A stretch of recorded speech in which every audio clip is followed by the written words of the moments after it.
So Scott, you've got over 15 years experience in utilities and infrastructure.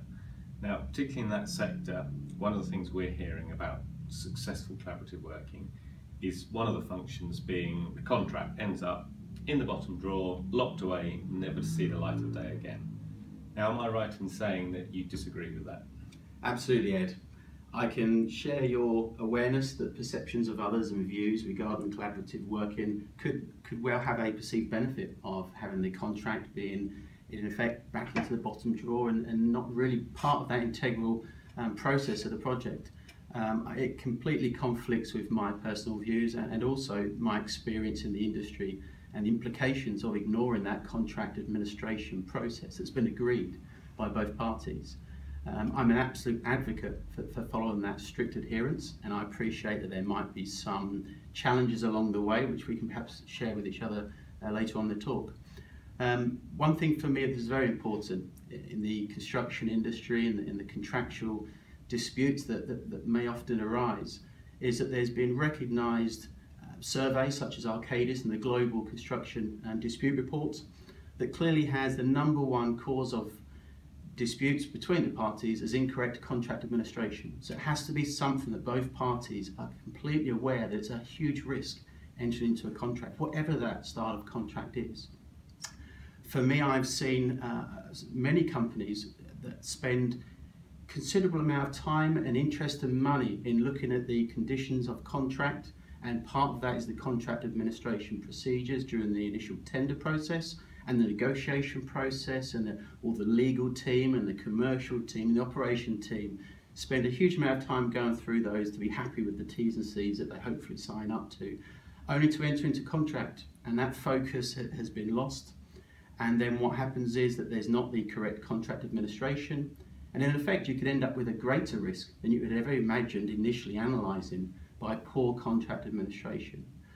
One example I can offer to you is under the NEC contract, the amount of times I've seen predominantly contractors try to submit compensation event outside of the 8-week rule that they should have notified to the project manager. And sure enough, what happens is that the contract can often be applied and where they lose entitlement. And obviously that causes huge detriment to that relationships and the financial performance of a contract.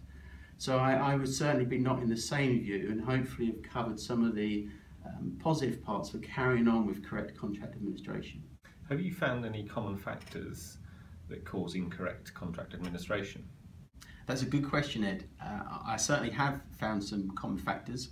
I've undertaken some independent research myself within the construction industry recently, and my research results have found that there's three common factors.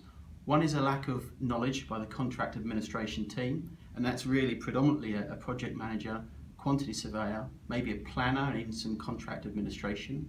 And secondly is the behaviours that those key people within that project deploy. And they may have had the relevant training and they might understand the contract, but they themselves as individuals choose, not maliciously, they choose to perhaps administer the contract in their preferred style, which sometimes conflicts with those requirements. And thirdly, there is a trend to, once the contract is in the let process and they're in construction, the projects aren't adequately resourced consistently by both parties to have a correct contract administration to safeguard both parties' contractual position. So then, with your good contract administration, our drive for better collaborative working, how do those two things sit together on a project? I think they sit perfectly together, Ed. Contracts such as the NEC3, PPC 2000, and the recently published FAC1 Framework Alliance are all heavily focused on collaborative working, collaborations. What we found is that the openness and transparency of these style of contracts play a big part in breaking down the traditional barriers that historically have been there. So what we normally find is that these are often co-located on site or in a shared office. There's a much more open channels of communication, and therefore issues, problems, notices, applications for payments are just day-to-day chit-chat almost amongst the teams.